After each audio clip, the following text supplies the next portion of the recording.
Ok, donc on continue sur ce grand débat là, qui surgit depuis un an sur les limites de la planète, l'effondrement possible, la perplexité des gens qui réfléchissent sur cette question, devant la difficulté de passer à l'action, devant l'incapacité notamment des décideurs politiques, du débat politique, du système politique, à traiter cette question. Donc moi, si j'interviens là-dedans, c'est notamment pour montrer l'importance d'avancer sur un certain nombre de questions, je ne sais pas comment les appeler, conceptuelles, théoriques, enfin, en fait, des questions qui portent sur quels sont les mots qu'on va se donner pour dire les choses, quelles sont les grilles d'analyse qu'on va poser, et est-ce qu'on peut pousser plus loin la discussion et l'analyse pour trouver des nouvelles prises face à cette crise écologique. Donc aujourd'hui, ma discussion, c'est ce petit ouvrage de Bruno Latour qui s'appelle « Où atterrir ?», avec le sous-titre « Comment s'orienter en politique ». C'est un livre qui est paru en 2017. Alors, si vous ne l'avez pas lu, c'est une lecture qui mérite. Hein. Le livre a un double intérêt. Il propose une nouvelle cartographie politique de l'état actuel du débat politique face à la crise écologique. Et il s'inscrit par ailleurs dans la suite des travaux théoriques de Latour sur l'environnement, dont on a parlé en cours, hein, sur les politiques de la nature notamment, et aussi de son livre « Nous n'avons jamais été modernes ». Et d'ailleurs, mon talk, là, je l'ai intitulé « Nous n'avons jamais décollé », une réponse au « Où atterrir » de Bruno Latour, on verra pourquoi. En tout cas, sa manière de traiter le problème, elle s'inscrit dans une réflexion que lui mène depuis au moins 30 ans sur des manières nouvelles de prendre le problème. Alors évidemment, la cartographie politique et la manière de poser les problèmes conceptuels sont liés.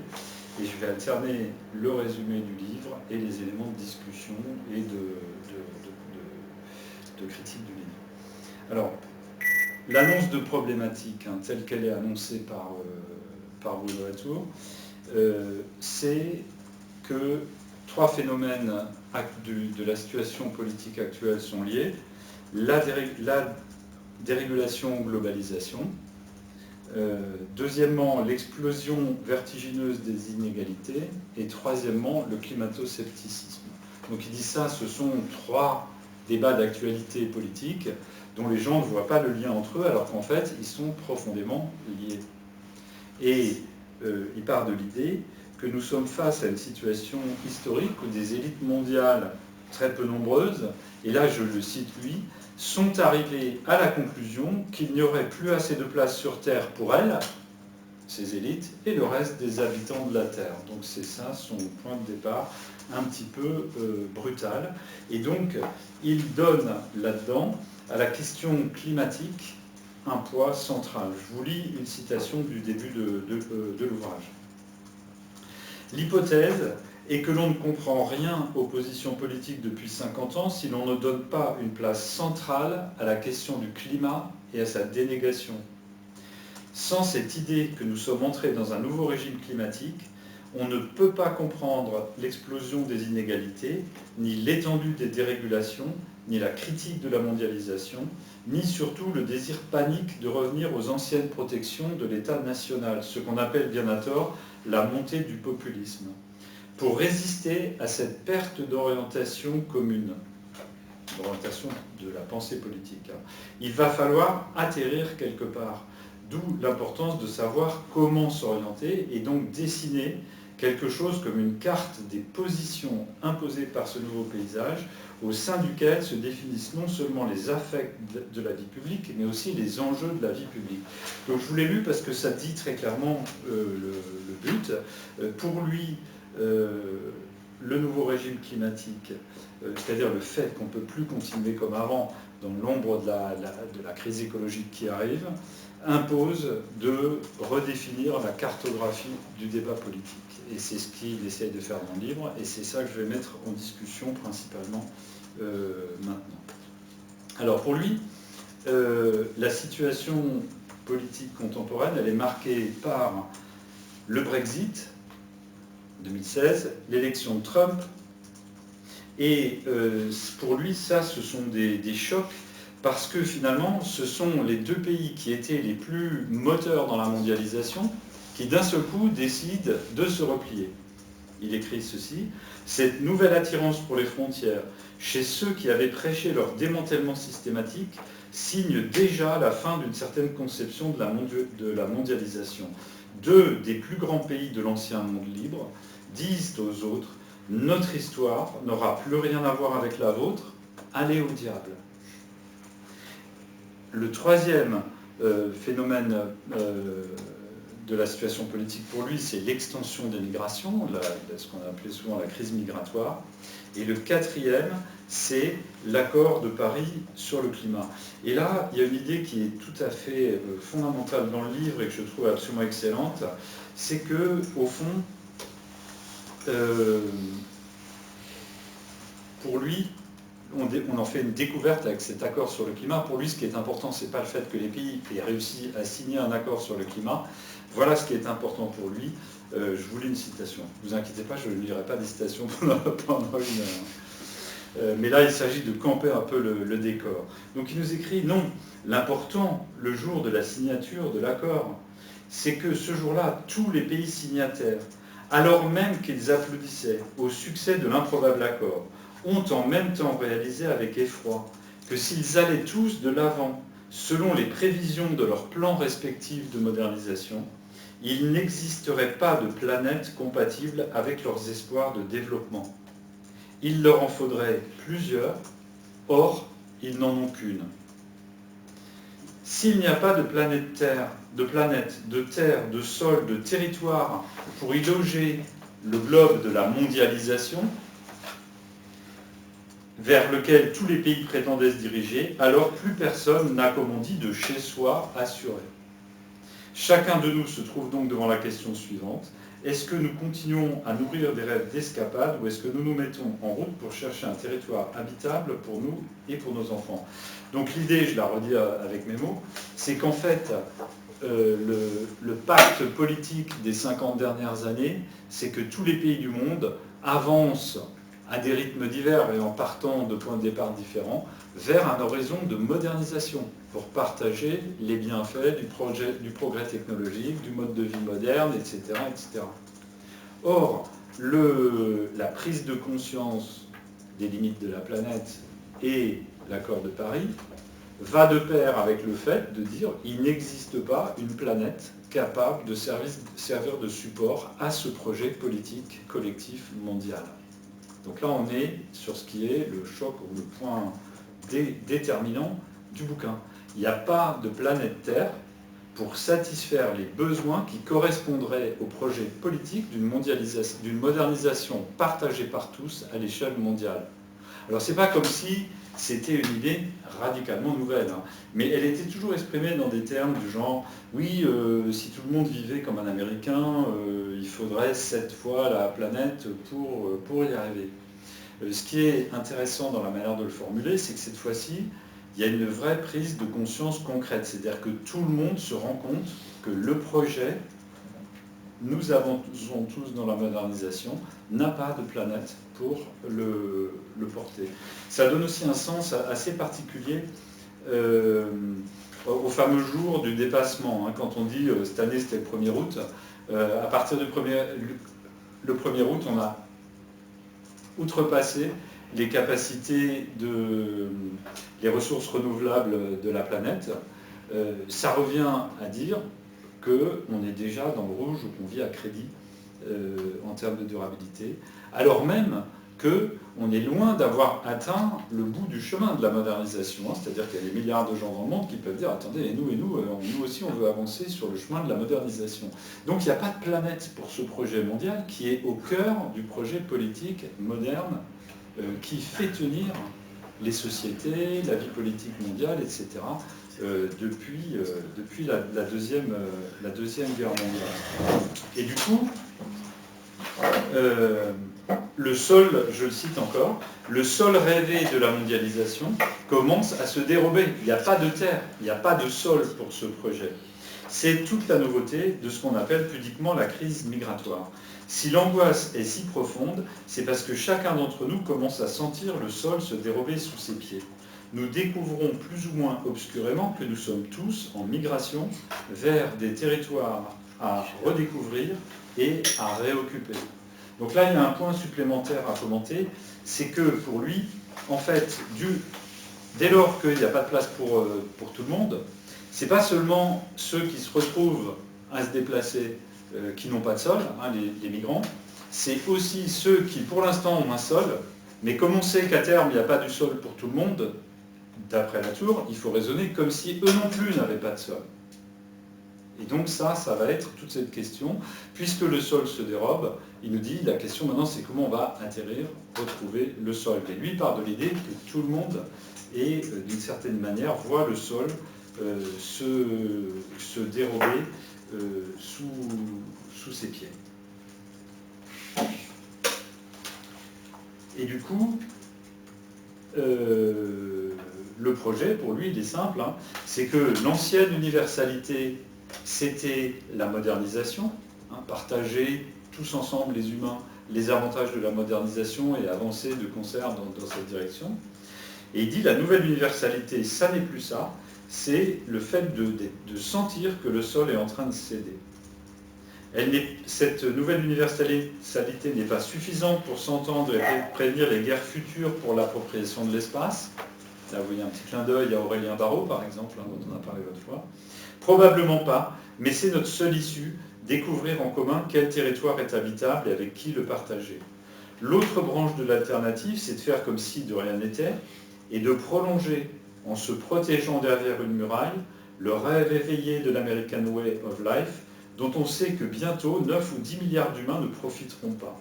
Migration, explosion des inégalités et nouveau régime climatique, c'est la même menace. Donc voilà sa démonstration sur la situation politique. Alors c'est un préalable un peu long, mais ensuite, une fois le problème, enfin plutôt c'est une problématisation, une manière de poser le problème un peu longue, mais du coup, une fois que c'est posé, on va arriver à ce qui est le cœur de sa démonstration, c'est-à-dire le travail de cartographie politique.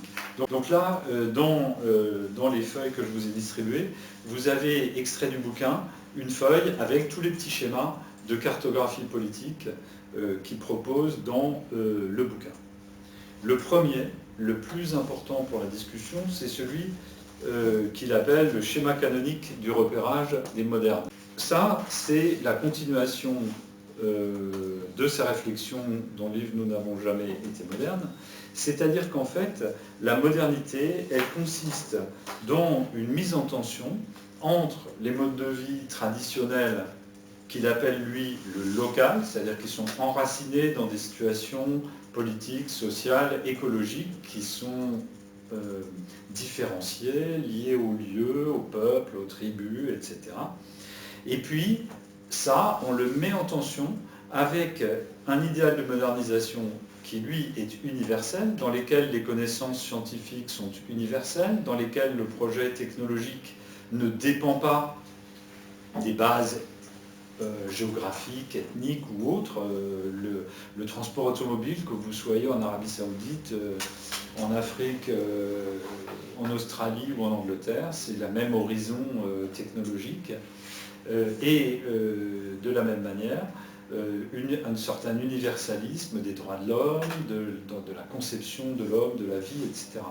Donc pour lui, disons, la modernité, depuis 300 ans ou presque, c'est cette mise en tension entre des sociétés enracinées et un horizon de modernisation, et tout le monde se débrouille pour progresser. Donc ce qui est considéré dans ce contexte-là comme le progrès, c'est le fait d'aller depuis de la localisation vers plus d'universalisation ou de mondialisation. C'est ça la polarité de la modernité. Donc ça, ce qu'il nous dit, c'est que cette tension-là, déjà depuis longtemps dans notre situation politique, est plus importante que la tension entre la droite et la gauche. Alors il se livre à des explications assez contourné dans le livre. Vous voyez sur le schéma que si on monte vers le haut et la droite, hein, vers la mondialisation et la modernisation, on a certaines forces de gauche qui sont favorables à cette modernisation. Hein. Si vous êtes un syndicaliste CGT, DDF dans les années 50 ou 60, vous voyez dans le développement des techniques une solution pour améliorer la condition de tout le monde. De la même manière, si vous êtes de droite, vous voyez dans le progrès technique un outil de développement économique, etc. etc. Et le problème, c'est qu'il fait l'impasse sur la polarité droite-gauche. Or, en fait, je pense qu'il n'y a absolument aucune raison, déjà, de substituer la polarité entre le local et le global, ou la polarité de la modernisation, à la polarité de droite-gauche. Les deux peuvent tout à fait coexister en même temps, et elles le font. D'où le fait que je vous ai proposé l'autre schéma dans lequel on garde la droite et la gauche. Pour bien le poser sur la table, il faut se doter d'une définition un peu simple de c'est quoi la polarité entre droite et gauche. Et une définition que je trouve très intéressante, c'est celle qui consiste à dire c'est la tension entre deux logiques dont aucune des deux ne peut être rayée d'un trait de plume. La logique de droite, c'est de dire pour qu'une société fonctionne, pour qu'un régime, un système politique fonctionne, il est nécessaire qu'il y ait des hiérarchies et des places, et que les gens agissent en fonction de ça. Et l'autre bout du spectre, c'est pour qu'on ait une vie vraiment humaine, il faut que les humains soient mis sur le même pied et en égalité, indépendamment des rôles, des hiérarchies et des places. Dit autrement, si on est dans le pôle la droite, le principe, ça va être à chacun selon son mérite, à chacun selon sa contribution, à chacun selon sa place dans la société. Si on est dans le pôle gauche de cette tension-là, on va avoir à chacun selon ses besoins, à chacun la même part, non à la différenciation des places dans la société. Okay ? Donc, l'intérêt de poser le problème comme ça, c'est que, à moins d'être vraiment dans une optique tout à fait extrême, on voit bien qu'aucune des deux positions n'est tenable jusqu'au bout. C'est-à-dire qu'une société dans laquelle on ne tiendrait compte que de la contribution, du mérite et des places poserait un énorme problème. Et une société dans laquelle il n'y aurait aucune attention portée au rôle existant, aux contributions et au mérite, pose aussi d'autres problèmes. Alors ça dépend dans quel contexte. Vous avez peut-être lu le bouquin de Clastres, La société sans l'État, sur une tribu d'Indiens d'Amazonie qui vivent de chasse et de cueillette au moment où il fait son enquête anthropologique. Les conditions ne sont pas tout à fait les mêmes, mais dans des systèmes organisés qui comprennent des technologies et avec des centaines de millions de personnes, la question de l'organisation, de la hiérarchie, etc. est difficilement évacuable en fait. Et donc, on a deux polarités, deux tensions polaires, la gauche et la droite, et modernisation contre enracinement. Donc, d'un côté, il y a le pôle de la modernité et du global, les connaissances universelles, le progrès technique partagé, les droits universels, la fluidité des échanges, l'évolution convergente des modes de vie, c'est le pôle moderne. Et de l'autre côté, le pôle local, c'est l'enracinement dans un patrimoine, les savoirs et visions du monde différenciés, les modes de vie différenciés, les droits hérités, etc. Donc, là, je propose de modifier un petit peu sa cartographie en gardant deux dimensions, là où lui n'en gardait qu'une, qui était cette tension entre modernisation et ce qu'il appelle le local. Alors, ce qui est amusant, c'est que pour lui, au fond, il voit dans la crise écologique une sorte de confirmation de tout son travail antérieur, puisque le rêve des modernes tourne à l'aigre. C'est le schéma 2 dans le bouquin, qui s'appelle « L'irruption d'un troisième attracteur brise le système de coordonnées habituel des modernes ». Donc, pour lui, tant que ça se passait bien, la modernisation, les gens vivaient dans leur société nationale, locale, chacun à son rythme, et avançaient gentiment vers un horizon partagé, plus ou moins universel. Sauf que, à partir du moment où il devient clair que tout le monde ne pourra pas s'asseoir au banquet de la modernité universelle, celle-ci devient quelque chose de négatif, c'est-à-dire que c'est simplement un petit nombre de privilégiés qui va se partager les fruits de la mondialisation en laissant de côté les autres. Ça, c'est ce qu'il appelle la mondialisation moins. Elle a tourné vinaigre d'une certaine manière, si vous voulez. Et de son point de vue, face à cette mondialisation qui a tourné vinaigre, face aux Paradise Papers, les gens se disent si la mondialisation, c'est simplement le fonctionnement corrompu d'une élite mondialisée, moi, ce que je veux, c'est qu'on revienne aux frontières nationales. Et ça, cette réaction à la modernisation qui tourne au vinaigre, il appelle ça le local moins, parce qu'il le juge tout aussi négativement. Et il considère que c'est une erreur de réagir comme ça. On le comprend, mais c'est une erreur. Et donc, il appelle ça le local moins. Alors, moi, j'ai un problème avec ce schéma, et on le verra, c'est un problème très fondamental dans la démarche au total, parce que on est dans une démarche complètement manichéenne. Pourquoi faire une carte dans laquelle on assigne dès le départ des positions comme étant négatives ou pas dignes d'être tenues, et puis d'autres positions qui sont plus ou moins défendables. C'est comme si on faisait une carte de France en montrant des régions pourries ou des régions pas pourries. C'est comme si on faisait une carte du littoral en disant il y a le littoral plus, c'est les dunes des Landes, les calanques de Marseille, etc. Et puis il y a le littoral moins, c'est Fos-sur-Mer, le port du Havre, tout. Et donc cette automaticité du jugement dans une cartographie me semble poser un problème dont on verra après à quel point il est fondamental pour notre champ de l'environnement et des luttes écologiques. Pour moi, il y a un vrai problème intellectuel. On ne peut pas dire que le débat politique se déroule en tension entre deux pôles et essayer de construire une lucidité sur la dynamique de cette tension et expliquer qu'un des pôles est intrinsèquement pourri. Il y a un vrai problème dans cette démarche. Ensuite, on arrive à ce qui est l'horizon politique vers lequel il veut nous emmener.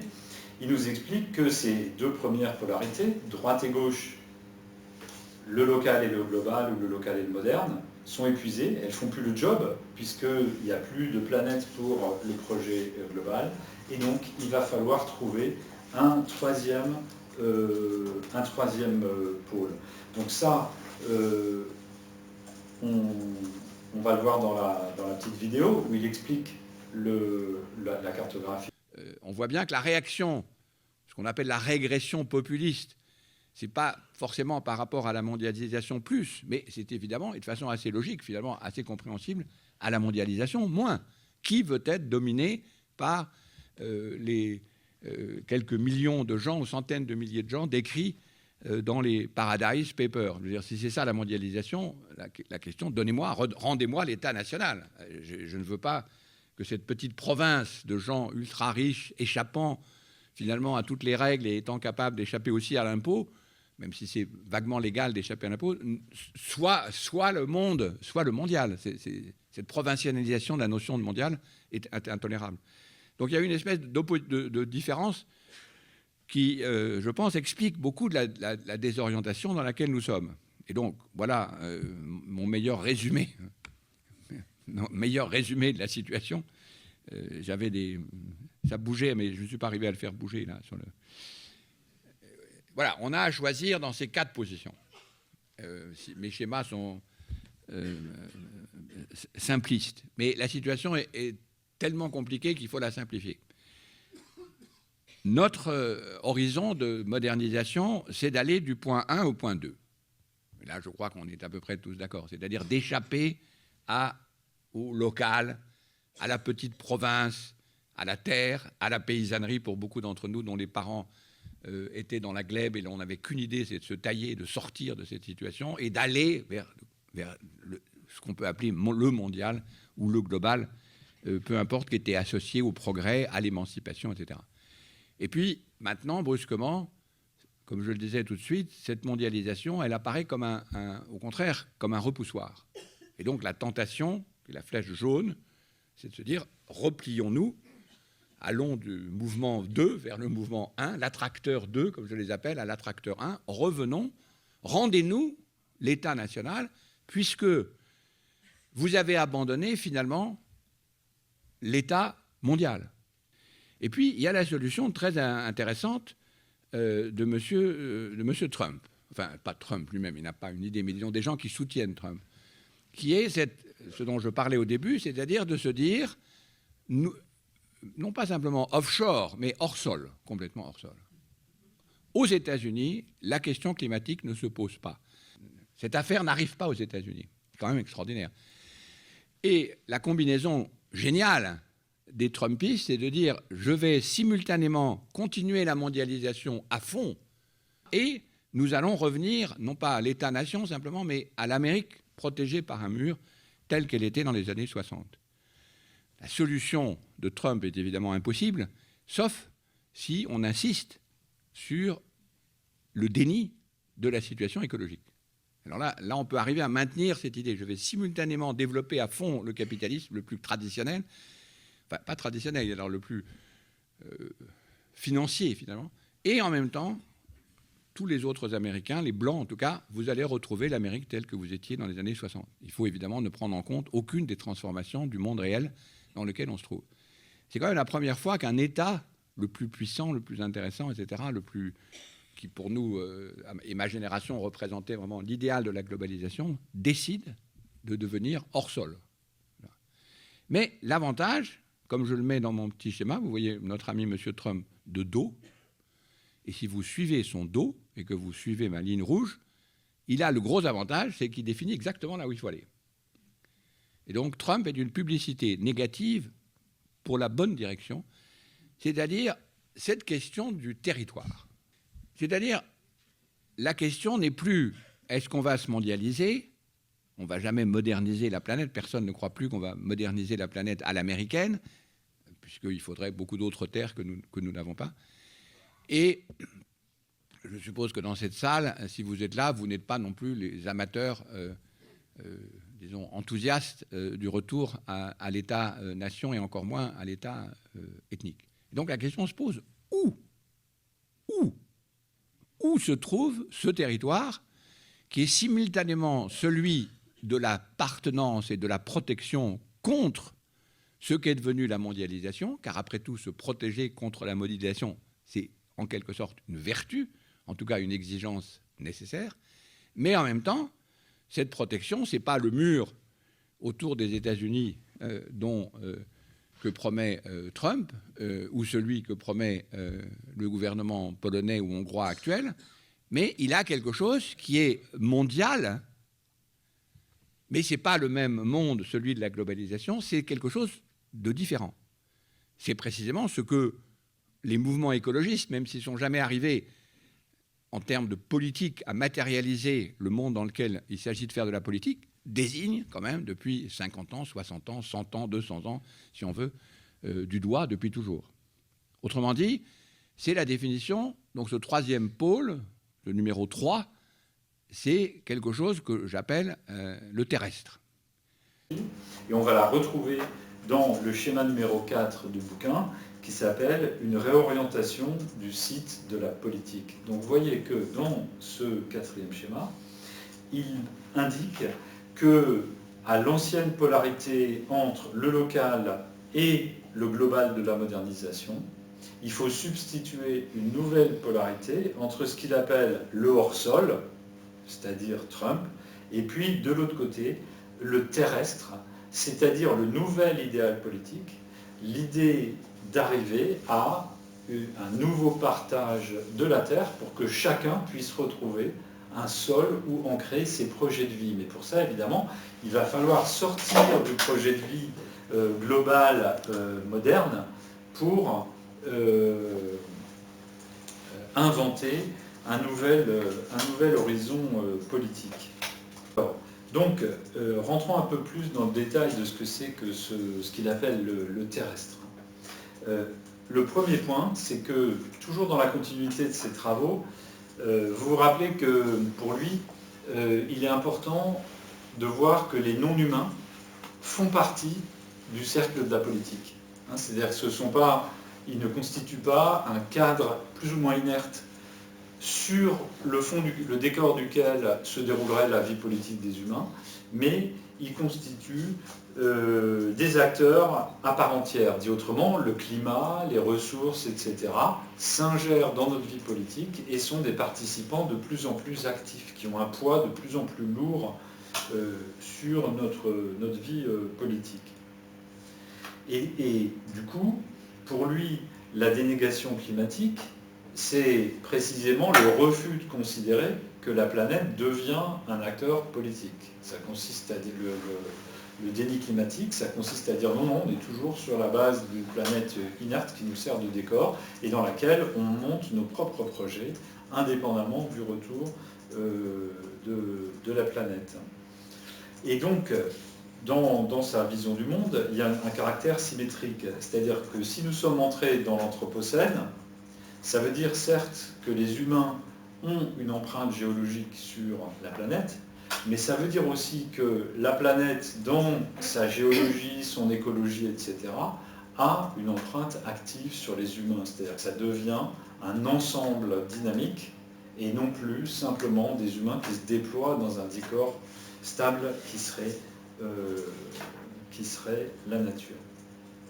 Donc, lui, sa vision du terrestre, elle consiste à dire, voilà, maintenant, puisqu'on sait qu'il n'y a pas une planète assez grande pour la modernisation de tout le monde, nous sommes donc tous, là c'est le tous qui est important, tous comme suspendus, décollés. Hein, le sol s'est dérobé sous nos pieds. Son raisonnement, c'est de dire, à partir du moment où on sait qu'il n'y a pas de la place pour tout le monde, ça veut dire que personne ne peut considérer qu'il tient sa place. Donc, il y a un thème immigrationniste dans le livre, hein, il n'utilise pas cette terminologie, mais un peu comme les gens qui parlent de peuple déjà là, pour questionner la légitimité des enracinements géographiques déjà existants, et qui disent qu'au fond, tout l'espace est à tout le monde. Donc pour lui, à partir du moment où il n'y a pas assez d'espace pour tout le monde, tout l'espace est à tout le monde, et donc du coup, on arrive à une situation où il faut tout renégocier. C'est ça, je pense, c'est ça un point clé du terrestre. Donc il faut que les humains renégocient entre eux et avec les non-humains pour reconstruire des territoires. Pour moi, il y a un problème, cette idée qu'à partir du moment où il n'y a plus de place pour tout le monde, personne n'est plus vraiment à sa place, est quand même questionnable et problématique. Il y a un premier paradoxe, c'est qu'elle repose sur l'idée d'une homogénéisation totale des humains, on les compte tous pareil, c'est la logique des droits de l'homme. Mais cette logique des droits de l'homme, si on la pousse jusqu'au bout de cette manière-là, en disant si tout le monde n'a pas de place, personne ne peut considérer qu'il a une place, c'est précisément la logique de la modernisation, dont Latour nous dit qu'elle ne pourra pas aboutir. Donc en fait, il nous dit qu'elle ne pourra pas aboutir sur le plan économique, technologique, etc., etc., mais par contre, la conserve sur le plan de la vision du monde, des humains, de l'occupation de la planète, etc. Donc pour moi, il y a une contradiction intellectuelle là-dedans. C'est-à-dire soit la modernisation ne peut pas aboutir, mais dans ce cas-là, son volet droit de l'homme ne peut pas non plus aboutir. C'est-à-dire que le volet droit de l'homme est tout aussi relatif comme projet, et pas universel, que l'est l'ensemble du reste de la modernisation. Soit il faut nous expliquer pourquoi il y a un volet qui, lui, bizarrement, ne serait pas frappé par les prises de conscience de la limite du projet modernisateur. Et puis, dans le livre, il y a quand même un très grand malaise par rapport au local, je trouve. Je voudrais vous lire un passage qui le montre. puisque, effectivement, puisqu'il faut réatterrir. L'idée qui vient, et qui est assez nouvelle et intéressante pour notre débat sur les politiques en matière d'écologie, c'est qu'à un moment donné, il va falloir discuter entre les gens qui se battent pour le local, c'est-à-dire l'enracinement, le territoire, etc., et ceux qui disent qu'il faut qu'on se réancre dans le territoire. Pour donner un exemple tout petit, si on plaide pour les circuits courts, la main-d'œuvre locale, etc., etc., il y a forcément une discussion à avoir avec les gens qui sont contre la mondialisation et pour le réancrage local, communautaire, des existences sur les territoires. Mais là, il ressent un gros malaise. Je vous lis, page 71. La négociation, la fraternisation, point d'interrogation un peu inquiet, entre les tenants du local et du terrestre, donc local, c'est le pôle local modernisation, et le terrestre, c'est entre le hors-sol et le terrestre, c'est le nouvel horizon politique, doit porter sur l'importance, la légitimité, la nécessité même d'une appartenance à un sol. Mais, et c'est là toute la difficulté, sans aussitôt la confondre avec ce que le local lui a ajouté. L'homogénéité ethnique, la patrimonialisation, l'historicisme, la continuité historique si on veut, la nostalgie, l'inauthentique authenticité. Dit autrement, tout ce qui fait la spécificité de la vision du monde local est pour lui dangereux d'une certaine manière, pollué moralement, et donc il dit qu'il faut faire local mais sans les thématiques du local. Vous sentez le malaise. Et donc il explicite un peu plus loin, de manière plus brutale, il ne faut pas confondre le retour de la Terre, donc le terrestre, avec le retour à la Terre de triste mémoire, un pétainiste. C'est tout l'enjeu de ce qu'on appelle les zones à défendre. Donc pour lui, il brandit comme une sorte d'emblème ou d'idéal de retour à la Terre, d'atterrissage terrestre à la ZAD de Notre-Dame-des-Landes. La repolitisation de l'appartenance à un sol. Cette distinction entre le local et le sol nouvellement formé est d'autant plus importante qu'il faut bien créer de toutes pièces les lieux où les différents types de migrants vont venir habiter. Alors que le local est fait pour se différencier en se fermant, le terrestre est fait pour se différencier en s'ouvrant.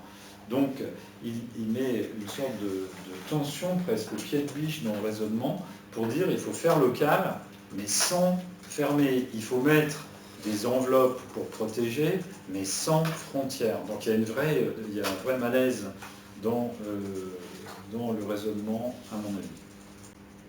La critique de clé, ça va être de dire, ok, qu'est-ce qui marche ou qui ne marche pas dans cette nouvelle polarité qui nous propose comme nouvel horizon politique, qui est quand même très intéressant pour des gens comme nous qui sommes dans le champ de l'environnement et de l'écologie, puisqu'il nous dit que l'écologie est la base fondamentale de la nouvelle cartographie, politique. Moi j'ai un premier problème, c'est est-ce qu'on peut vraiment prendre la moitié des citoyens d'un pays, les électeurs de Trump ou les gens qui ont voté le Brexit, pour de purs idiots ou de purs salauds. Moi, je ne peux pas.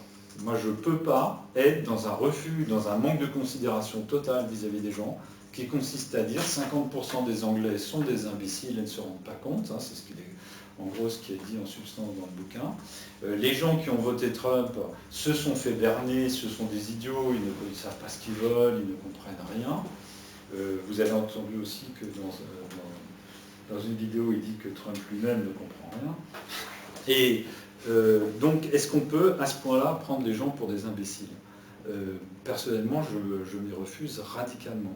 Il y a une anecdote que je raconte souvent, je ne sais pas si je vous l'ai déjà raconté, c'était en 2016, en juin, une semaine avant le référendum du Brexit, j'étais à Oxford pour un séminaire sur les ONG environnementales, avec plein de chercheurs en sciences politiques. Et ils ont profité de ce séminaire pour organiser une table ronde sur le Brexit qui était l'actualité brûlante. Donc c'était le soir, je n'y suis pas allé, mais à déjeuner, j'en ai parlé avec eux avant, le déjeuner avant, je leur ai dit, mais dans votre table ronde, qui va parler pour le Brexit ?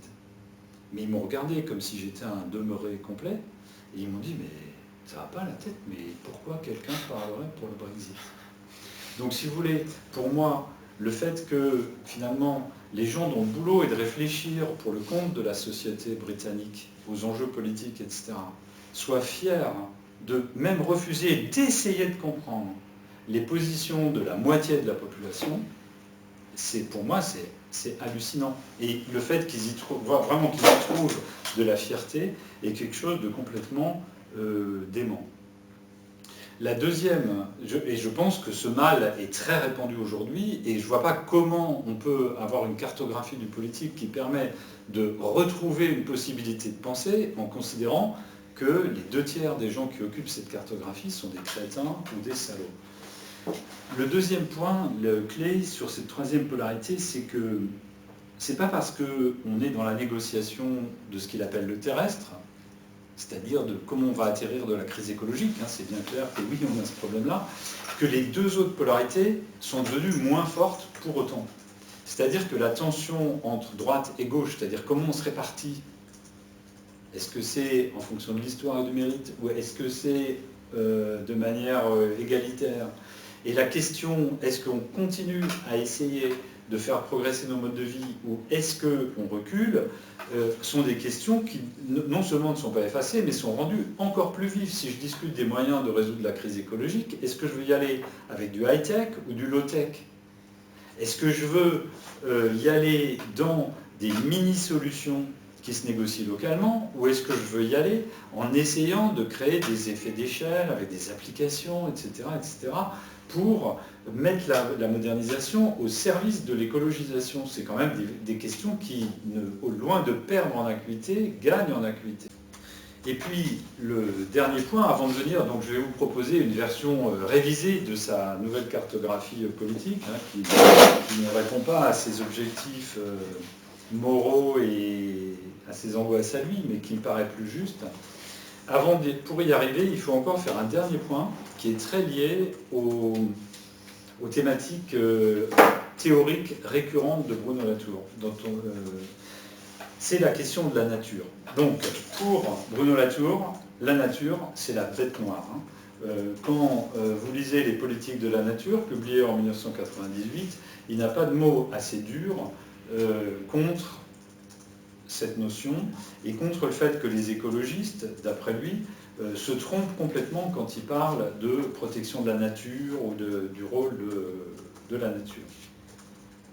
Dans le livre, c'est assez drôle parce qu'il dit la nature, c'est la nature de la modernité, c'est-à-dire la nature des sciences physiques. Les trous noirs, les galaxies, les protons, les électrons, c'est ça la nature, hein, c'est le fonctionnement mécanique universel ou le fonctionnement mécanique de l'univers. Et il nous dit c'est pas possible de mobiliser les gens là-dessus. Et il nous fait tout un développement sur ce qu'il appelle la zone critique, c'est-à-dire la fine pellicule sur Terre où se déploie le vivant, hein, ce qu'on appelle la biosphère depuis bien longtemps. Et lui, il appelle ça la zone critique. Et donc, il dit, en fait, ce qui est important, c'est ce qui se passe dans cette zone critique. Et les gens ne peuvent pas s'intéresser à la nature parce que la nature, c'est les trous noirs, les protons, etc. Moi, je suis plus que jamais très critique sur cette espèce de nature bashing là, de Latour. Pourquoi? Tout simplement parce que ce qu'il appelle bon, alors il invente même l'idée qu'il y a une nature processus qui serait la nature de l'écologie, en gros de ce qui pousse, hein, pusis, la nature, c'est puo, c'est pousser en grec. Et donc la nature de l'écologie serait pour lui autre chose que la nature, il appelle ça nature processus. Mais je trouve qu'en fait, c'est vraiment un mauvais procès, parce que les naturalistes, depuis 300 ans, les Buffon, les Linné, etc., ils sont dans un inventaire de ce qui se passe vraiment à la surface du globe, etc., qui n'a rien à voir avec la mécanique universelle des trous noirs. Ils sont dans une appréhension du vivant qui n'écarte absolument pas l'humain. Quand vous lisez les traités de botanique ou de zoologie anciens, on vous explique à quoi servent les plantes, qui a découvert ses propriétés, comment on les appelle dans les langues vernaculaires. Et donc cette espèce de mauvais procès, comme quoi il y aurait une déshumanisation intrinsèque dans la notion de nature, est juste complètement absurde de mon problème. De mon point de vue, c'est pas parce qu'il y a des gens qui ont une vision physiciste, mécanique et productiviste de la nature comme mécanisme, que la nature comme écologie du vivant n'existe pas depuis toujours. Et c'est bien celle-là, et pas l'autre, qui est au cœur de la vision du monde des écologistes. Donc les latés, sous prétexte qu'ils utilisent la notion de nature dans un sens auquel finalement ils nous ramènent avec ces réflexions, est un mauvais procès. Et donc, pour moi, on va devoir, d'une certaine manière, redéfinir cette dernière polarité de la tour entre le terrestre et le hors-sol. Et pour la redéfinir, il suffit de revenir à la catégorie clé de la pensée d'écologie politique depuis toujours, qui est entre artificialisation, ou productivisme, et une vision qui ménage la nature, les mécanismes naturels, qui profitent des services écosystémiques sans détruire les écosystèmes, etc., etc. Donc cette tension entre un rapport artificialisant à la nature et un rapport de dialogue respectueux et qui ménage et qui la nature me paraît beaucoup plus adapté que cette histoire de hors-sol. J'y reviendrai dans un instant.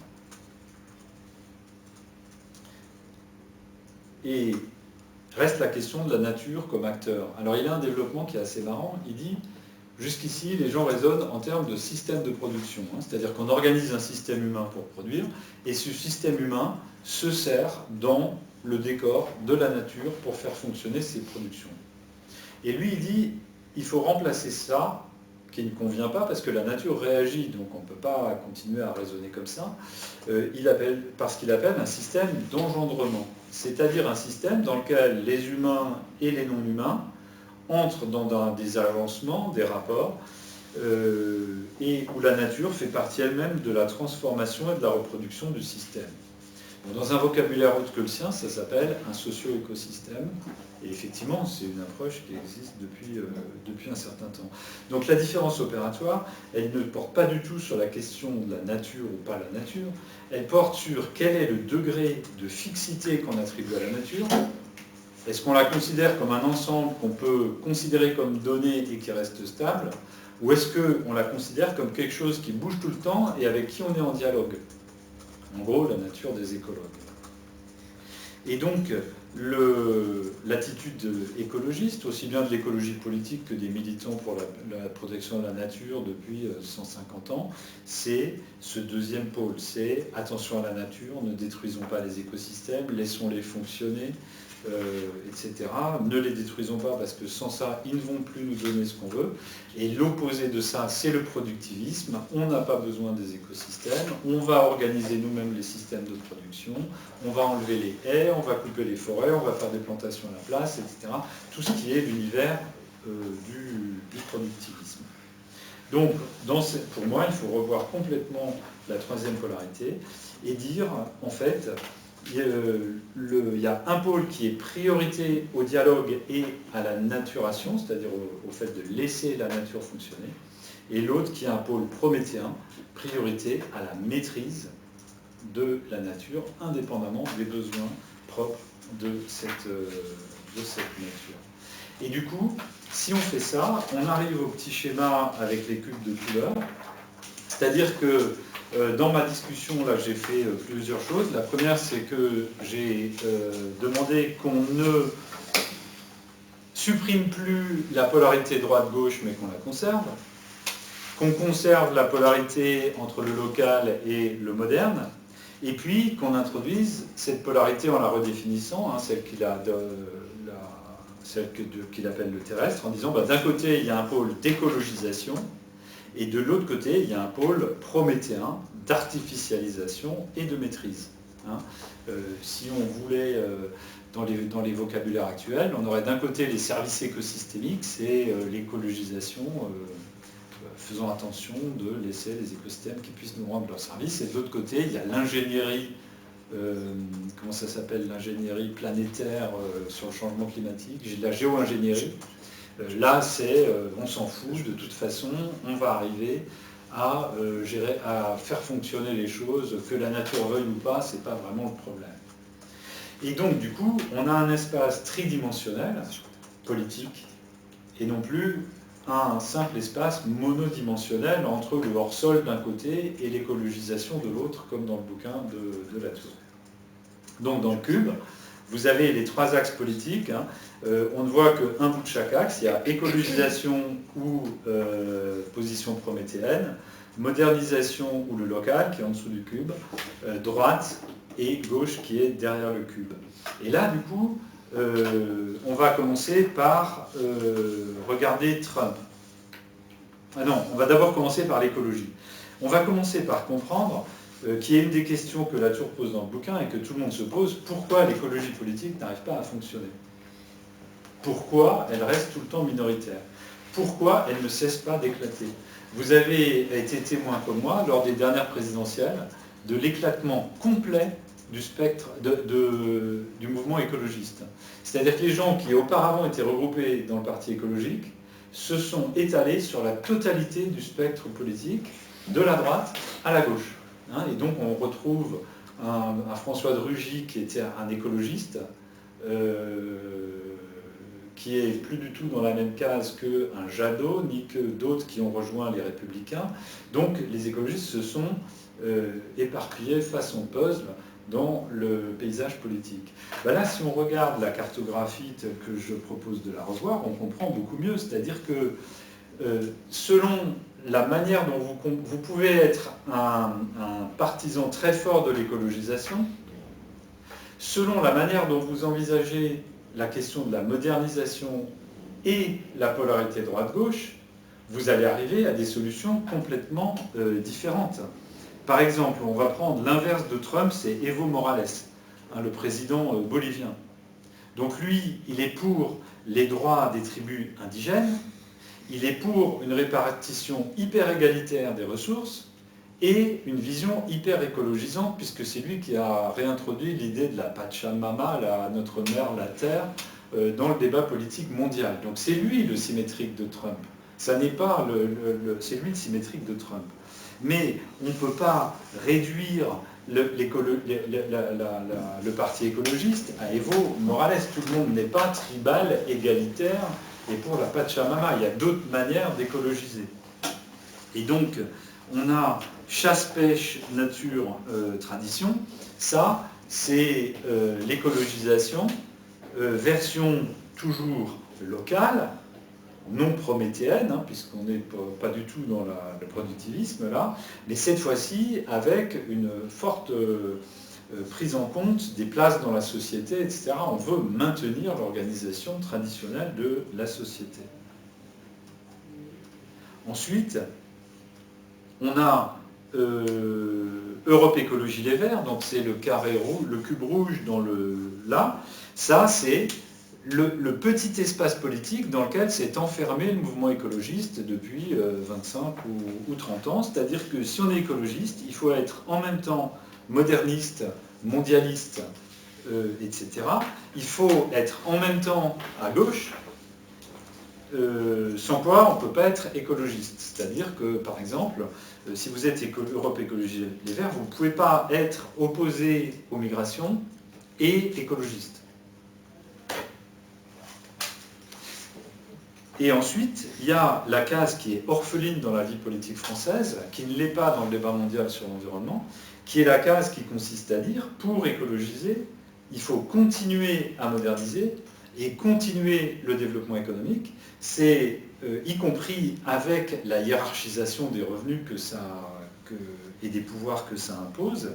Et donc, c'est la croissance verte, l'entrepreneuriat vert, disons tous les mouvements de pensée ou d'action qui disent, mais laissons l'entrepreneuriat mondial développer les énergies les plus renouvelables, faire baisser le prix du panneau solaire par la concurrence, et de cette manière-là, la transition écologique va pouvoir fonctionner sans remettre trop en cause les acquis de modernisation auxquels les populations mondiales sont autant attachées. Donc là, si on reprend la cartographie de cette manière-là, je trouve qu'on a une vision beaucoup plus claire des vrais et des faux dilemmes du mouvement écologiste. Les vrais dilemmes, c'est que pour écologiser, il y a plusieurs voies qui sont en tension ou en concurrence et qu'il faut assumer ça.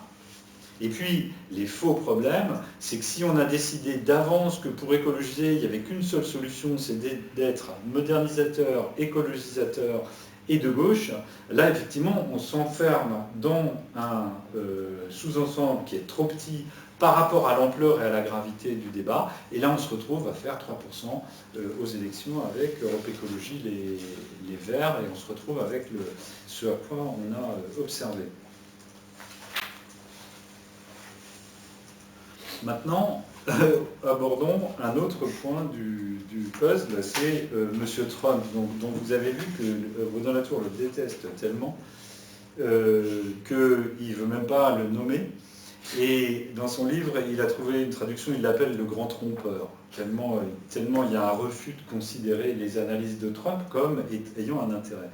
Alors, en fait, ce qui se passe, c'est que c'est impossible de parler de Trump si les seules sources d'informations qu'on a sur Trump, c'est les médias français. Puisque les médias français nous posent d'emblée dans un cadre où Trump est un crétin et un salaud dangereux, et donc le comprendre, c'est déjà une forme de compromission. Donc si on veut comprendre Trump et le Trumpisme, je vous ai déjà dit à quel point ça me révulsait l'idée qu'on puisse classer la moitié de la population américaine dans la catégorie ce sont juste des crétins et des salauds, et Trump est un imbécile. À quel point je trouve ça hallucinant qu'on puisse considérer qu'un type qui a réussi à se faire élire président des États-Unis en partant de presque rien par une campagne d'une habileté stratégique énorme est un imbécile manipulé par des forces qui lui sont extérieures. Ça me paraît relevé de... Je ne sais pas comment on peut penser pour voir les choses de cette manière. Mais donc si on veut envisager les choses de manière plus équilibrée, il faut se rééduquer. Alors moi, dans ma rééducation, ce qui m'a permis de comprendre au moins suffisamment le Trumpisme pour pouvoir enlever cet énorme scotome, cet énorme point aveugle dans la réflexion politique, c'est Scott Adams. Je ne sais pas si vous connaissez Scott Adams. C'est le dessinateur de Dilbert, un personnage de comics qui mène la vie de bureau et qui, au fond, ridiculise les situations de la vie de bureau ou essaye de nous faire rire avec les petites misères de la vie de bureau. Et donc Scott Adams est une des seules personnes aux États-Unis qui avait prévu clairement et par écrit l'élection de Trump et qui avait expliqué pourquoi. Donc, à partir du moment où Trump a été élu, d'une part, les médias sont tous retournés le voir et retournent aujourd'hui le voir sans arrêt, puisqu'ils se disent, puisqu'il était le seul qui avait compris le phénomène avant, sans doute qu'il comprend le phénomène aujourd'hui mieux que les autres. Et du coup, Scott Adams a des rubriques tous les jours ou toutes les semaines en vidéo, vous pouvez le trouver sur les médias, Internet, où il explique, il analyse les faits et gestes de Trump. Par exemple, les fameux tweets, quand on vous explique, vous vous rappelez à l'époque avec la Corée du Nord, quand il a traité le leader nord-coréen de Rocketman, l'espèce de personnage de bande dessinée ridicule. Donc version des médias français, ce type est tellement con qu'il envoie des tweets qui reflètent juste sa bêtise, et il va mettre le monde en feu. Scott Adams, lui, il démonte ses tweets en termes de technique de communication et il montre comment ils sont construits. Et donc il y a des vidéos géniales où chaque tweet, au fur et à mesure que Trump tweet, surtout dans les 6 premiers mois de son mandat, il démonte les tweets en montrant pourquoi il a fait le tweet, comment il a fait le tweet, pourquoi le tweet est efficace et pourquoi il a un impact politique pas possible, ce tweet, qui répond aux objectifs de Trump.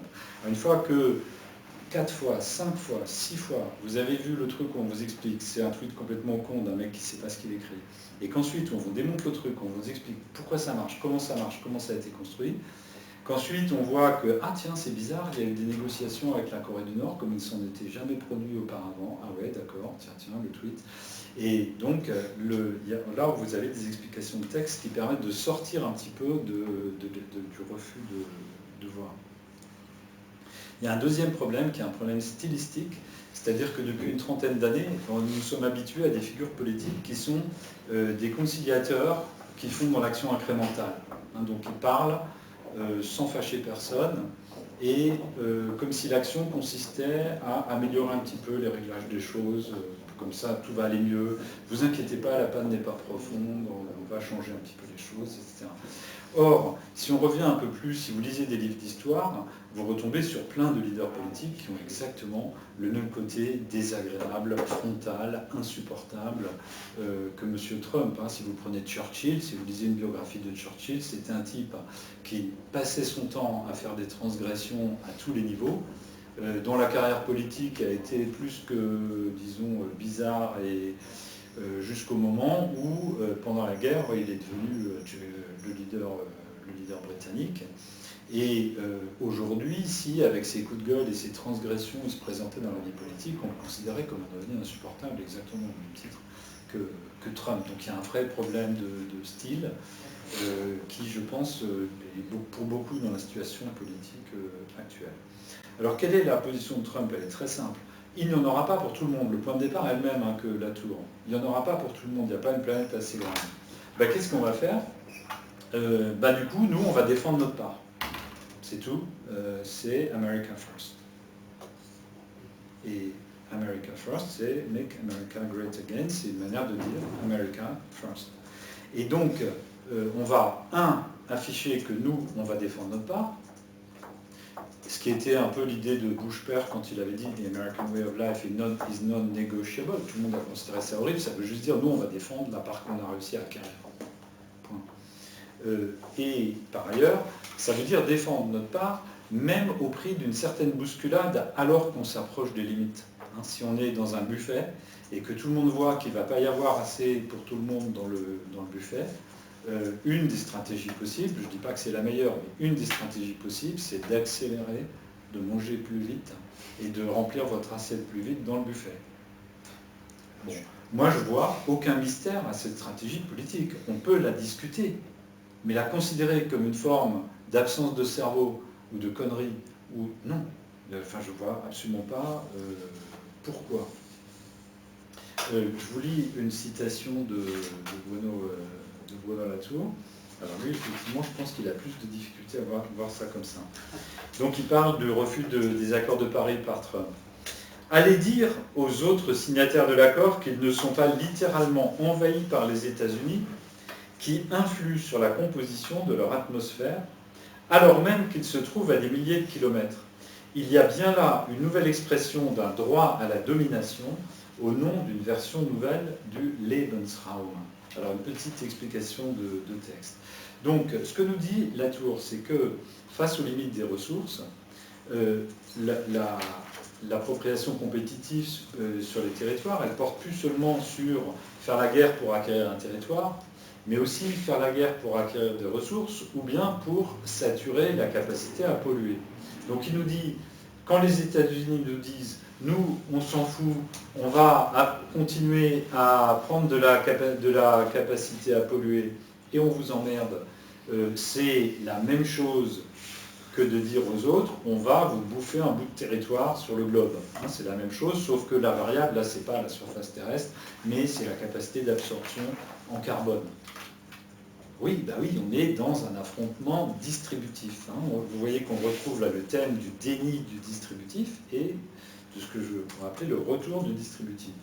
Et il nous dit, au fond, c'est une version nouvelle du Lebensraum. Vous voyez ce que c'est que le Lebensraum? C'est la théorie de Hitler, comme quoi le peuple allemand était trop nombreux et finalement trop resserré dans les frontières de l'État allemand tel qu'il était hérité de l'histoire et qui avait laissé notamment un certain nombre de peuples allemands ou de populations allemandes en dehors du territoire de l'Allemagne, et donc qui avait annoncé comme programme politique d'augmenter le Lebensraum, l'espace de vie du peuple allemand, avec les connaissances absolument dramatiques qu'on a pu voir.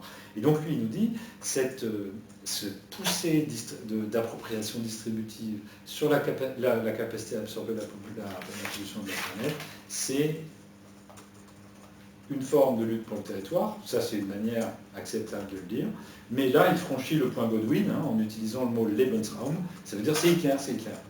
Donc vous voyez le passage, c'est...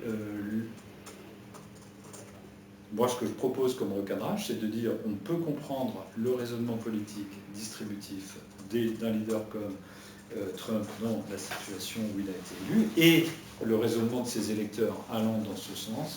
On n'est pas obligé à ce sujet-là de franchir le point Godwin en utilisant le vocabulaire du Troisième Reich pour le commenter. Alors, maintenant, on arrive, je vois que je suis assez long, mais on est proche de la fin. Qu'est-ce qu'il nous propose pour agir? Et là, on va tomber sur un dernier point conceptuel qui est tout à fait fondamental. C'est qu'il nous propose de dire, maintenant, il va falloir négocier ces espaces de vie pour atterrir sur le terrestre. Et vous avez le petit questionnaire qu'il a fait passer, qu'il utilise pour faire sentir cette nécessité de négocier. Donc, et ce qu'il nous dit, à chacun de nous, en tant que personne, c'est-à-dire qui sommes dans les sabots dans la glaise du terrestre, il nous pose des questions. De quoi je dépends pour subsister? À quoi je tiens vraiment? Qu'est-ce que j'arrive à visualiser de mon environnement? Qui sont mes alliés, qui sont mes ennemis? Qu'est-ce que je suis prêt à défendre? Et donc, en fait, son optique, c'est de dire, il utilise comme image comment ça s'appelle, les cahiers de doléances des États généraux. C'est-à-dire qu'avant la Révolution, alors c'est à l'époque, Louis XVI, lorsque la France était en crise majeure, a convoqué des États généraux en disant à chaque village ou à chaque paroisse de venir en disant comment ça se passe chez vous, c'est quoi les problèmes chez vous. Et chaque paroisse a rempli en détail, et chaque ordre social a rendu en détail en disant chez nous c'est ça le problème, c'est ça le problème, c'est ça le problème. Et donc lui est en grande admiration devant cette démarche, parce qu'elle consiste à faire finalement une cartographie de où en est la situation actuelle au niveau détaillé, au niveau local. Et pour lui, il faudrait refaire ce constat détaillé et à partir de là, négocier à nouveau frais pour que chacun puisse retrouver sa place dans un terrestre qui cette fois-ci soit vivable. On mettrait à plat nos interdépendances et puis, du coup, on renégocierait sans conflictualité ou avec le moins de conflictualité possible. Alors, cette démarche, elle est effectivement cohérente avec son approche, mais elle pose deux problèmes. Le premier, c'est un problème de théorie de changement. Ça fait l'hypothèse qu'on est capable de décrire l'ensemble des interdépendances qui sont le socle de nos modes de vie. Et ça fait l'hypothèse qu'on puisse renégocier en même temps l'ensemble de ces interdépendances. Or, à mes yeux, cette hypothèse est exorbitante. Pour moi, d'une part, il n'est pas possible de renégocier toutes les interdépendances en même temps. Quand vous êtes, vous, dans une situation d'interdépendance, regardez comme c'est déjà difficile de renégocier une ou deux ou trois interdépendances sans toucher au reste. Si vous remettez tout à plat et qu'il faut renégocier toutes les interdépendances, ça reviendrait à dire qu'un système organisationnel, social et économique qu'il a fallu 500 ans pour organiser dans toute sa complexité, on pourrait le démonter, comme une baraque en Lego et le remonter en utilisant un plan nouveau sur lequel on se serait mis d'accord. Pour moi, c'est une inconscience totale de la complexité des mécanismes. Et donc, en fait, l'autre manière de considérer les choses, c'est qu'on est dans une approche marginale ou incrémentale, c'est-à-dire qu'au fond, au fur et à mesure qu'on essaye de changer les choses, là, on se rend compte des interdépendances qu'on met en jeu, ou qui bloquent, ou qu'on va essayer de mobiliser, ou qu'on essaye de faire. Dit autrement, il y a une masse inconnue d'interdépendance, hein, c'est l'intégrale de notre fonction sociale, et nous, tout ce qu'on peut faire, c'est essayer de changer certaines de ces interdépendances, et avec le temps, ça modifie les systèmes. Et donc, cette idée de cartographier comme si on pouvait mettre à plat me pose un problème de ce point de vue-là. Par ailleurs, ça pose une deuxième série de problèmes en théorie de la négociation. C'est-à-dire que si vous êtes dans un cadre de négociation, qui a dit que c'était une approche raisonnable de mettre à plat les intérêts de tous et les interdépendances de tous dans la négociation? On n'a pas encore fait le cours de théorie de la négociation, mais dans la négociation, c'est pas ça qu'on fait. Dans la négociation, vous ne mettez pas à plat tout ce dont vous dépendez sous le regard de l'autre avec qui vous négociez. Absolument pas. Vous mettez en jeu quelques interdépendances que vous avez choisies dans des termes que vous avez vous-même choisis. Deuxièmement, quand vous négociez, il y a des valeurs polaires implicites qui jouent un rôle fondamental. Et parmi ces valeurs polaires, les avantages acquis jouent un rôle énorme. Le précédent politique, les avantages acquis dans les négociations syndicales, dans les négociations politiques, dit autrement, l'existant joue un rôle de valeur polaire dans la négociation. Donc en faire table rase en disant on va négocier sans prendre en compte les avantages acquis du local, là c'est quand même très compliqué. Et puis le troisième élément, c'est que dans la négociation, les affichages distributifs excessifs par rapport à l'objectif que vous fixez sont la règle. C'est comme ça qu'on négocie. Hein. Si vous voulez obtenir 100 au terme de la négociation, vous n'allez pas demander 100. Sans ça, vous êtes sûr de ne pas obtenir 100.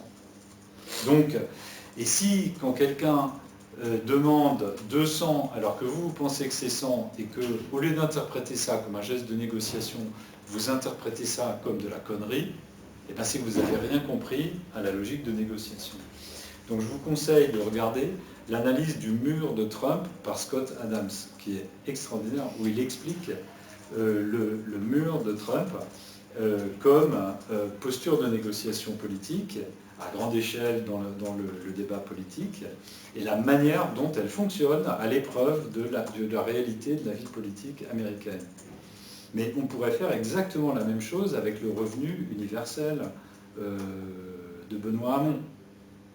Tout le monde voit que, exactement comme le mur sur toute la frontière mexicaine, jamais ça n'aura une réalisation telle que c'est affiché.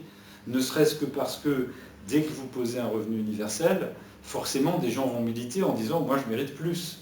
Parce que je suis handicapé, ou j'ai 3 enfants, ou j'ai ceci, j'ai cela. La même logique qui a créé la dispersion actuelle des aides sociales va rejouer quel que soit le nouveau point de départ. Et c'est la même chose avec le mur entre le Mexique et les États-Unis. Il dépend des topographies, des flux, de toutes sortes de choses. Donc, en fait, le fait de poser un horizon de négociation comme principe directeur pour tenir une posture de négociation dans la durée, ça fait partie de la négociation. Et le fait que cette posture ne soit pas atteignable concrètement en tant que telle n'est pas un argument. Le droit au logement opposable au tiers, c'est un principe directeur dans la négociation sur les questions de SDF, de mal logement, etc. Mais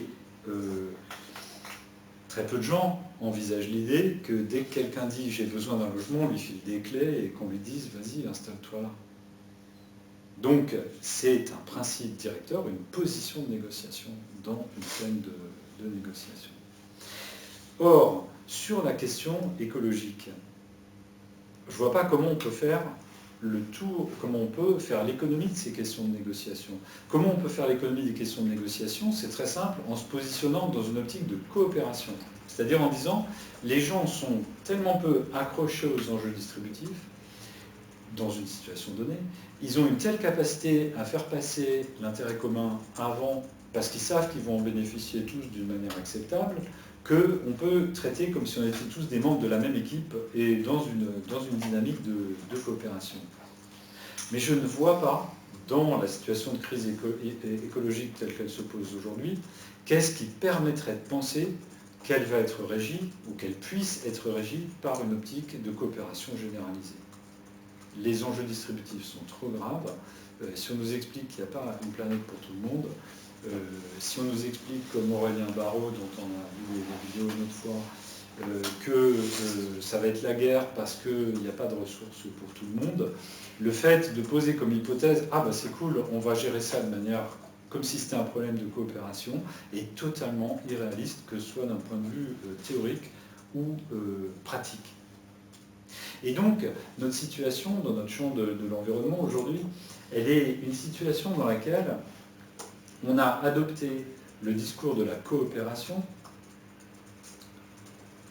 dans un contexte où la pratique est une pratique de négociation. Qu'est-ce que ça veut dire? Ça veut dire qu'on a donné un poids énorme à l'idée qu'il y a un côté autoréalisateur au fait de dire nous sommes en conflit, nous sommes en négociation ou nous sommes en coopération. Et donc il y a un espoir dans le fait de dire si nous nous disons et nous utilisons tous ensemble les mots, les règles, les formes organisationnelles de la coopération, alors, quelque part, ça va nous tirer vers le haut, ça va nous tirer vers plus de coopération. Et du coup, on a instauré ça à l'échelle mondiale et aussi beaucoup à l'intérieur de nos pays.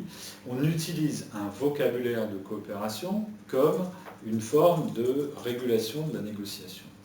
Le prix de cet effet autoréalisateur, c'est le double langage, c'est-à-dire que tout le monde se rend compte, à tous les niveaux, que certes le langage est un langage de coopération, certes on essaie de jouer le jeu de la coopération parce que ça a des effets intégrateurs dans la négociation, mais en sous-main, toutes les forces de la négociation, y compris très distributives, restent actives. Donc toute la question, c'est à quel moment dans la crise on est amené à se dire ok, ce double langage a aujourd'hui un bilan négatif. C'est-à-dire que ce qu'on peut espérer en intégration collective par le discours de la coopération, pour tirer la négociation vers une négociation plus coopérative, n'est plus à la hauteur du dommage que procure l'absence complète de lucidité que procure le refus de voir les aspects tragiques de la situation et les aspects distributifs, hard de la situation. Et c'est aussi pour ça qu'il y a cette question de style politique, si vous voulez. C'est que le style hyper conciliant et incrémental, c'est un style de la coopération. Et quand on bascule du style de la coopération au style de l'affrontement, disons, le choc stylistique est énorme. Mais ce basculement, il vient d'un calcul de bilan qui est de dire, mais à un moment donné, le double langage coûte trop cher. Parce qu'il ne permet plus de guider les politiques publiques, parce qu'il rend tout le monde dingue, puisque les gens ne savent plus s'ils sont en train de se mentir pour la bonne cause, ou en train de discuter vraiment de ce qui est en train de se passer. Et puis pour pouvoir continuer le double langage, il faut créer tellement de tabous qu'on n'arrive plus à mettre sur la table des problèmes qui sont pourtant énormes. Et donc du coup, en fait, on arrive sur ce qui est la différence fondamentale à mes yeux entre la perspective théorique de Bruno Latour et une perspective en termes de stratégie ou de négociation comme la mienne. C'est que dans un raisonnement stratégique, on part de la position concrète d'un opérateur. Je vais défendre, ou je vais pousser pour ce à quoi je suis attaché. Ce faisant, en essayant de réaliser mon intérêt, je vais découvrir les interdépendances, je vais faire se découvrir des alliés et des ennemis. Et donc, si j'ai une vision extérieure du système, elle est seconde. Je suis d'abord dans une optique pour monter ma stratégie. La personne qui veut créer une entreprise, par exemple, l'entrepreneur, il est dans un désir et une vision à partir de là où il est pour construire son entreprise. Et s'il fait des excursions dans une vision depuis l'extérieur du système, c'est de manière seconde, comme une sorte de, si vous voulez, de périscope de sous-marin, où il dit ok, prenons pour un moment une vision extérieure, et ensuite hop, je me remets du point de vue stratégique, c'est-à-dire moi versus le reste du monde. C'est ça la vision stratégique.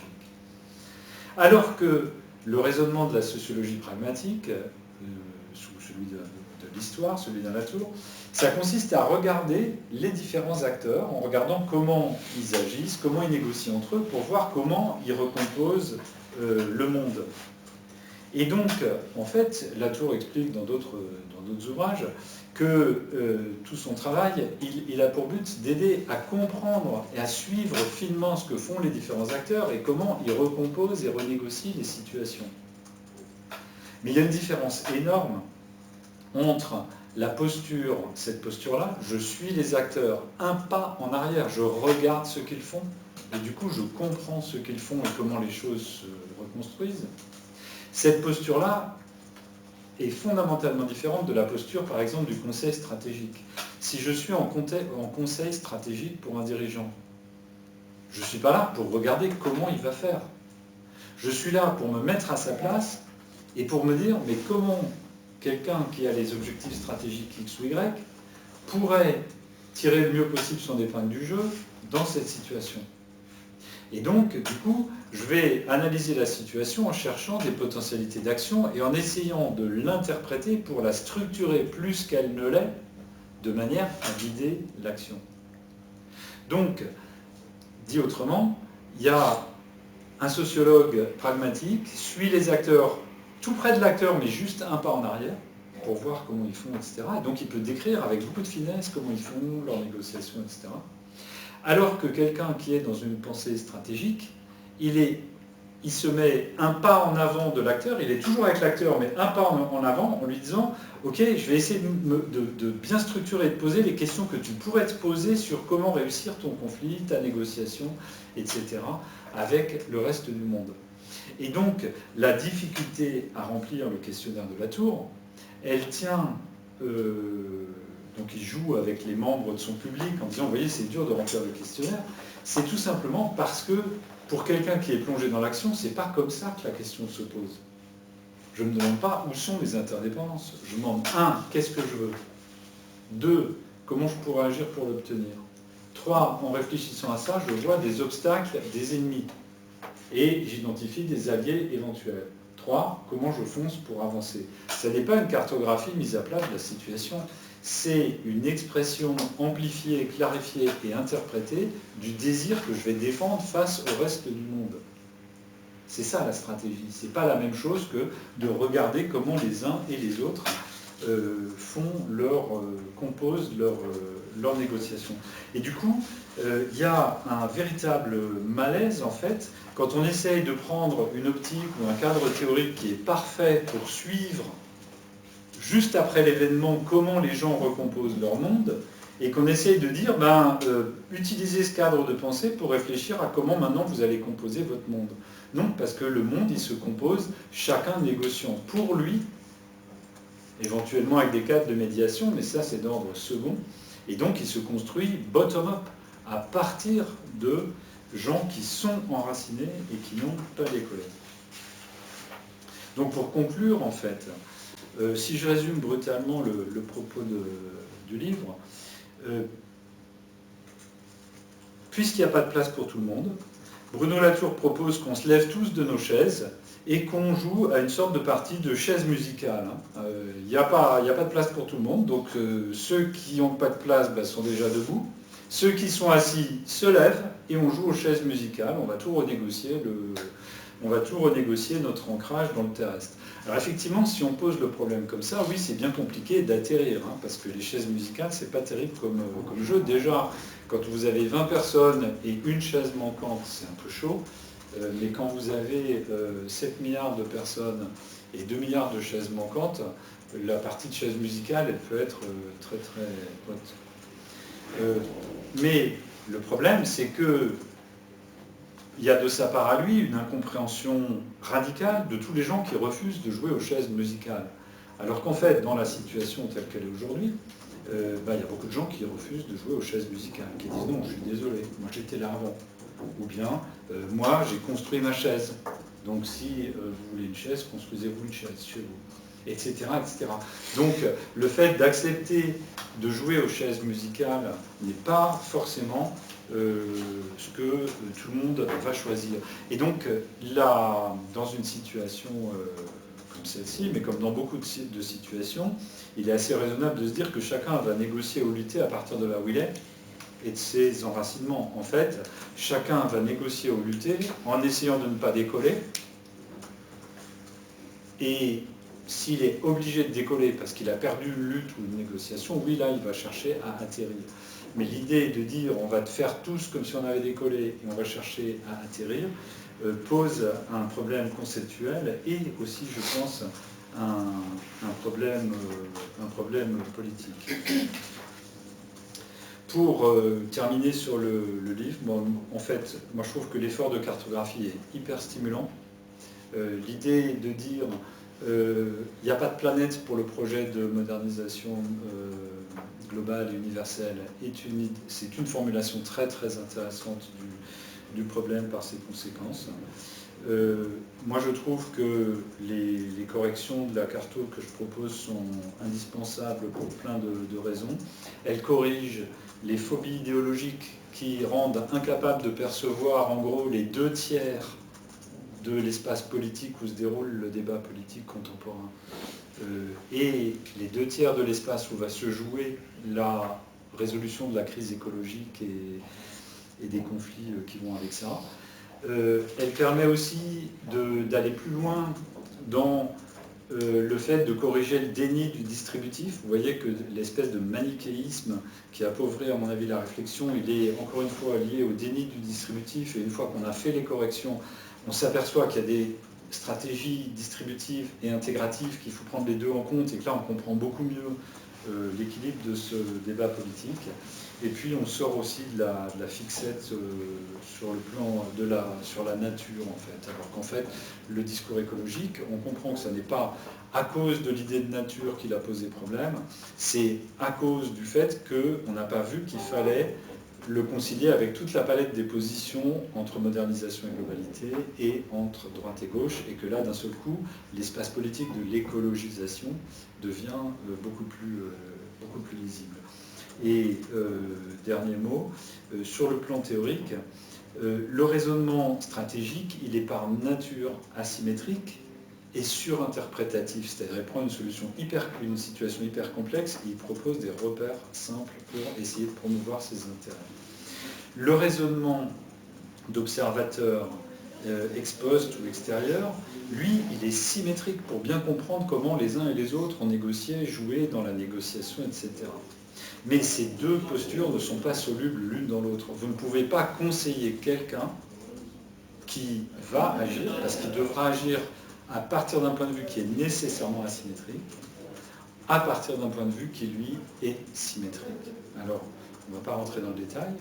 Vous pouvez avoir un point de vue asymétrique et faire des petits détours symétriques pour le compléter, mais ce n'est pas la même chose que de partir, comme le fait Bruno Latour, d'une vue d'ensemble symétrique, et ensuite de croire qu'à partir de là, on puisse guider des gens dans un raisonnement stratégique ou dans une négociation.